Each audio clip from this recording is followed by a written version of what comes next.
I'm Sebastian St. James. I'm here today to tell you what you may be getting wrong with your emergency fund and, importantly, how to fix it. Right, should you be putting your emergency fund money in the stock market? The answer is yes. If you're not putting your emergency money in the stock market, then you are missing out. Excuse me, emergency money should only ever be kept in cash. It's far too risky to have that in the stock market. Isn't that right? The answer is yes. If you're not keeping your emergency fund in cash, then you are taking on too much risk. Make up your mind. Oh, so you're confused. Why is that? Oh, you should not have an emergency fund in the first place. Does that clear things up? When it comes to emergency funds, a little is good. More must be better. Having individual emergency funds, specifically catering for what they're trying to protect, is the key. These are onion rings. Yum! But they won't help us. These are onion layers. Your emergency fund, or more correctly, your emergency funds plural, should be built like a series of onion layers, with each one protecting the next. Today I will tell you what each of those onion layers should be, and which ones you should be keeping in cash, and which ones should actually be in the share market. Onion layer number 1, your regular bills fund. As a modern man, I very rarely carry cash on me. I tap wherever I go. That little magical piece of plastic that you carry in your hand actually can be linked to either a debit or a credit facility. If it's a debit card, then that card can only be linked to a transaction account. That's typically how it happens in Australia.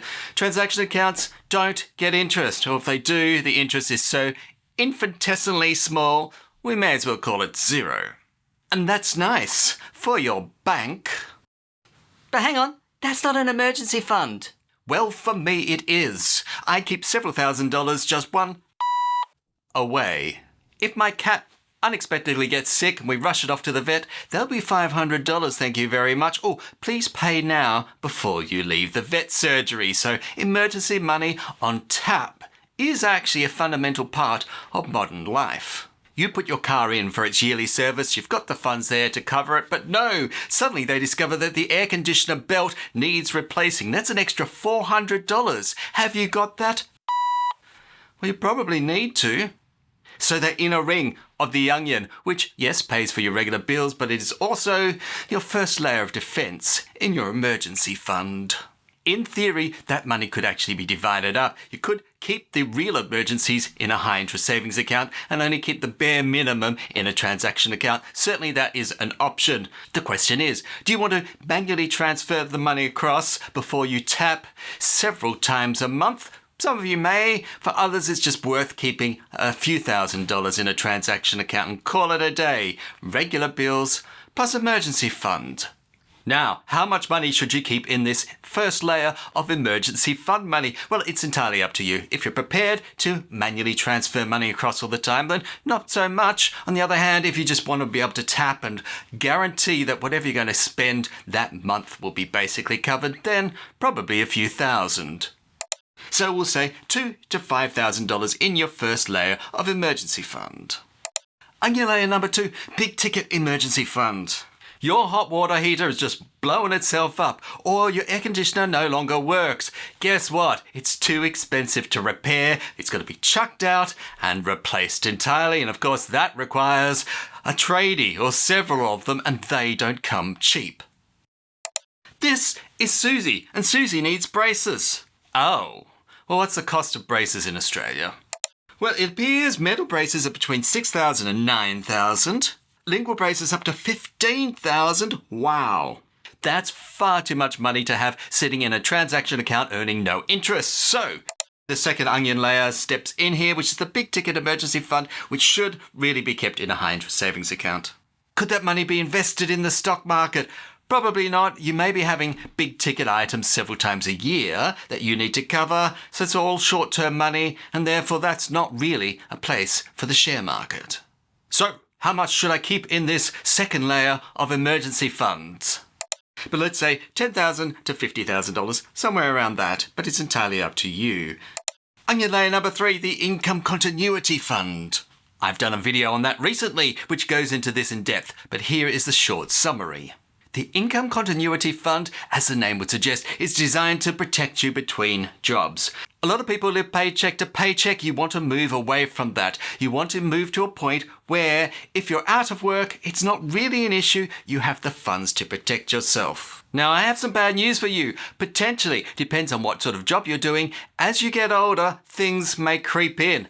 Bad health, or you may have age discrimination, in which case that emergency continuity fund actually may need to be bolstered as you get older. In the ultimate extreme, you won't actually be able to work. You will retire early, or you may choose to retire early, in which case having that emergency money could be useful as well. It covers everything up to the age of 60. The age of 60 is when most people get access to their superannuation. However, if you're still working, if you're going to work to 65 or 67, you don't get to access your super, and therefore you still need a continuity fund. But hang on, if I'm 63, can't I just access my money anyway? I mean, I'm eligible for it. Well, yes, but you have to put your super officially into a retirement phase. It's not something you can sort of back in and out of very easily. Now, there is a hybrid option, a transition to retirement, where you're allowed to draw down partly on your superannuation and keep working at the same time. But if you're planning to work full-time right up to the time you actually retire, then really that's not a transition to retirement period at all for you. And if you're between jobs, then you'll still need your continuity fund. So, how do we do this? Well, there's two parts of a typical continuity fund, and they change over time. So step number one, initially enough to cover you for a few months to find another job. Fascinatingly, your income continuity fund can actually change its structure over time. Don't worry, I'll explain. So step number one, you need to keep that money in a high interest savings account somewhere where you have access to it, because you never know. In 3 months' time, your boss will call you in and say, "I'm sorry, we've restructured, we no longer need you." And then you'll need quick access to that cash. So let's say initially you need to keep 2 to 6 months in a higher interest savings account. Depends on the type of job you have and how long it will take you to find a new one. Right, so where does this money actually come from? Well, you take out a percentage of your income, say 5 to 20%, the amount's up to you. Once you have that though, this is where most people get the next step wrong. I've had people say to me, I have 2 years of FU money. Yes. And where's that kept? Oh, of course, it's kept in a high interest savings account. I mean, it's emergency funds. Where else would it be kept? But that is fundamentally a problem. After step number one is completed, where you have, say, 2 to 6 months worth of money, the rest should probably be going into the share market. What? Emergency money going to the share market? Yes, that's right. To understand why this may be the right choice for you, there's one little graph that would explain it all. Here is the HISAC versus the XBTR over the last 20.6 years. That is your high interest savings account with bonus interest accumulative versus the S&P 500 total return. So cash in blue versus shares in red. Right, well, I can see the difference there. Cash has returned 87.4%, shares have returned 533%. Which is a CAGR, a compound annual growth rate for cash, of 3.1%, and the shares is 9.36%, and that does include dividends. You're putting aside money for an income continuity fund, and you've got a few months which will cover you for your first outage between jobs. The mind shift comes from realizing there's two types of emergencies. There are emergencies that are going to occur within the next few years. That probably should be kept in cash, but there's also emergencies that you're saving for, which could be a decade away between the next job and the job after. Should that be kept in cash? Well, no, probably not, because if you do, the amount of growth you'll get from that will be negligible, and you will have to save for a whole lot more. Long-term money in the share market, short-term money in cash. What I'm about to tell you now will require a little bit of a shift in understanding, but once you've got this concept, it's very powerful. Do you know that once you have enough of your income continuity fund in shares, let's say you've been saving for 10 years, you could argue that you no longer need any in cash and can actually stick it all in shares. Whoa, crazy talk. How does this work? Well, we simply put a line through it and then put the rest in the stock market, basically. After your money's been in the share market for the long term, let's say 10 years, it actually becomes safer than cash. I'm not making this up. Here's what most people think happens. There's my cash in blue and there's the share market and it goes up, very good, but just when I'm about to need it, no, the share market crashes and I'm left off with worse case than if I just left it in the bank. That's probably what you're visualizing, and therefore you'd never keep emergency money in the share market, right? Now let's step back and find out why I might say that leaving your money in the share market long term is actually safer than cash. Well, if we have a look at exactly the same dip I showed you a moment ago, if your money actually been in the share market for a long enough period of time, yes, there is a crash in the market, but it still actually returns a much higher rate than cash. Interesting. So cash is unsafe because of the opportunity cost. Inflation is all eating away your cash right now. And as you've discovered, cash left long enough in the share market, say for 10 years, actually becomes safer than cash because it probably will never dip down near as low as cash. But if you've left that money in the high interest savings account for all that 10 years, it's probably worth no more than when you put it in. Sure, it's grown in nominal value, but in real value, after inflation, you haven't got anything back at all. So here's a new rule. Money in the stock market becomes safer over time relative to the opportunity risk of keeping it in cash. With your emergency continuity fund, there becomes a phase 2, a transition. Once you've been saving for, say, 10 years, and then your money is safer in the share market than it is in cash, because even if it dips, it's probably not going to dip near as low as if it was left in cash. You could then argue you don't need any cash, that cash component, the 2 to 6 months, can now be shoved entirely in the share market. So you go from having a hybrid system, part cash, the rest in the stock market now, to 100% stocks. But isn't that dangerous? Not really, because now the money that's been in the stock market long term is now more or less risk-free relative to cash. And so you don't need any cash. Okay, I get that money becomes safer over time in the share market, but I don't have any notice. My boss may call me in tomorrow and say, "You're fired," in which case I need my emergency money straight away. Well, remember, you actually have a series of onion rings, so you should have several months of money anyway sloshing around in your various banks, including high interest savings accounts. Do you know that shares are actually readily convertible into cash? T plus 2, the transaction date plus 2 days, it'll actually settle into your brokerage account. Then you transfer that money across into your normal account, which is 1 business day. So let's say within 5 days, you can have that money in your hot little hand. Now, you're not trying to cash in the entire amount of your income continuity fund. You're only drawing, let's say, a month at a time. You're not trying to sell a house here, which could be a nightmare. Do not keep your emergency continuity money in a house, but in shares, it's actually quite liquid. Onion layer number 4, a new car fund. This could be a brand new car, or it could be a second-hand car. So new to you. But hang on, how's saving up for a car a part of an emergency fund? Well, it really depends on how often you change your car. If you're replacing your car every 4 or 5 years, then no, it's not an emergency fund, it's a planned expense. On the other hand, if you actually replace your car every 10 to 12 years, your current car may not actually last that. You may get to year 9, and suddenly the cost to replace your engine is worth more than the car itself. So, for long-term car holders, having a car fund set aside, saving up for it, and not knowing exactly when it's going to be called on, yes, it is a type of emergency fund. So a new car fund is an emergency fund or planned savings. It just depends on how you operate. By design, cars do not last forever. They're a big-ticket item that most people do not have enough cash in the bank to pay for. Excuse me, Sebastian, I actually have a car loan. I pay my car off over 5 to 7 years, and then I get a new one. Isn't that right? Okay, I need to sit you down for a chat. This is a chat your father should have given you, but apparently he didn't, so it becomes my job. Car loans. Let's see what you're paying in interest right now. Well, this is from Westpac. It's 7.2% up to 12.16%. Okay, so they're definitely not cheap. Cars, by definition, are depreciating over time. You don't want to be taking out loans for things which are going down in value instead of up. Right, let's see what you're buying right now. Data from the Federal Chamber of Automotive Industries, the FCIA, revealed light commercial vehicles and SUVs made up 76.8% of all new sales in 2022, including 8 top 10 sellers. Leading the way was the Toyota Hilux at 64,000 sales. Right, Hilux it is. Let's see how much this is costing you.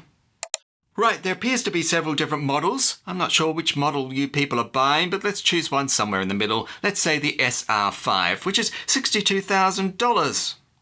$62,000, you're taking out a loan for that. I'm going to use a calculator and find out how much this is going to cost you.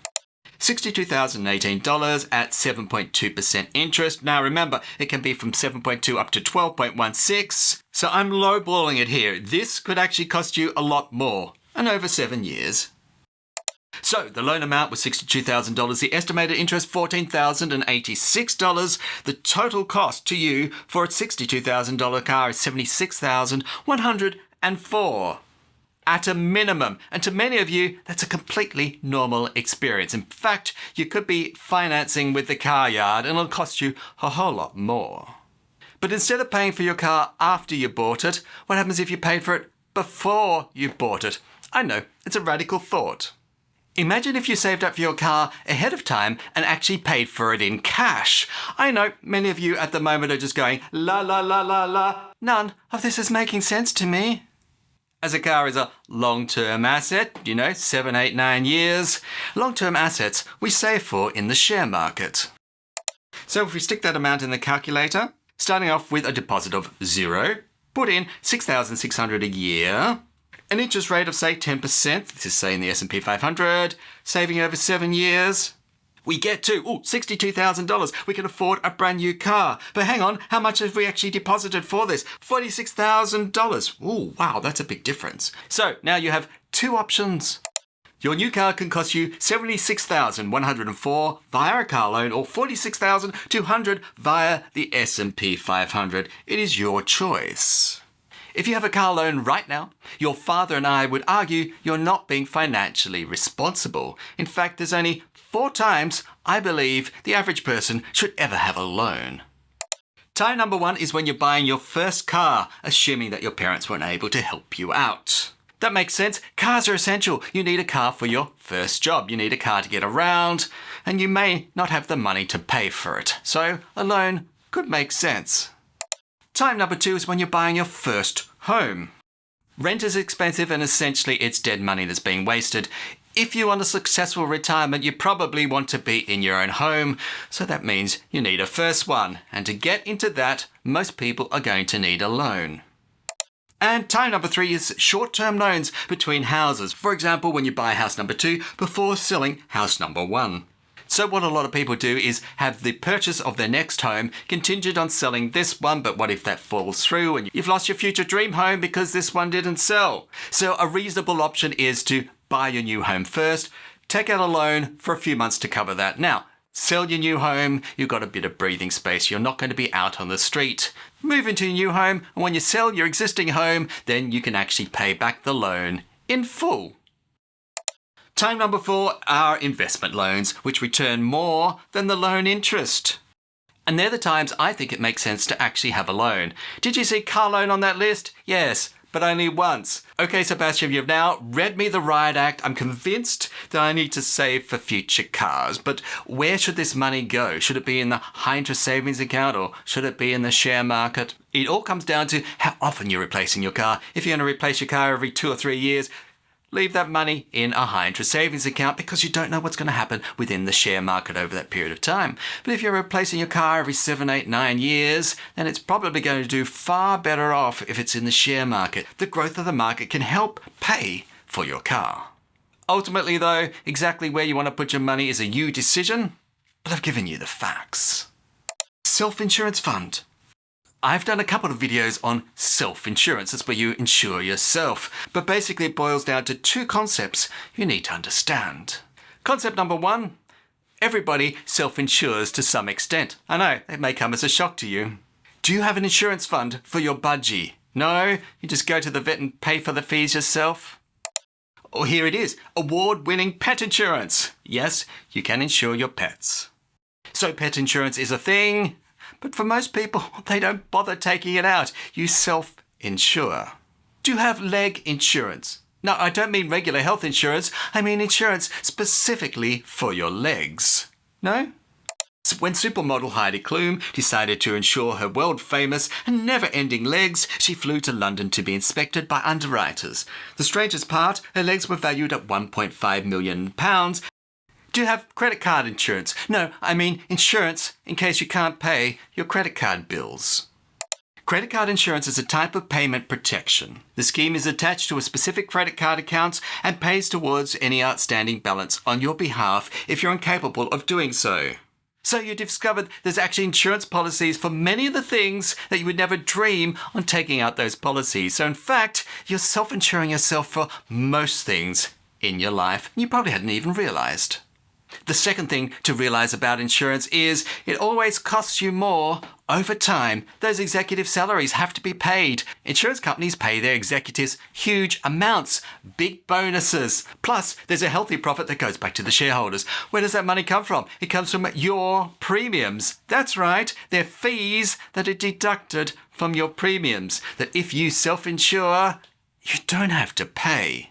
Insurance may be good for peace of mind, but the house always wins. Insurance over time will always cost you far more, but this is not the case with self-insurance. You actually get more money back than you put into it because you invested in the market. It grows over time. It's the other way around to regular insurance. So for a self-insurance fund, you put a certain dollar amount each pay into your self-insurance fund. So what should you actually take out insurance policies on and what should you self-insure for? Well, ultimately that's up to you, but you certainly are going to be self-insuring for some things, so make plans for it.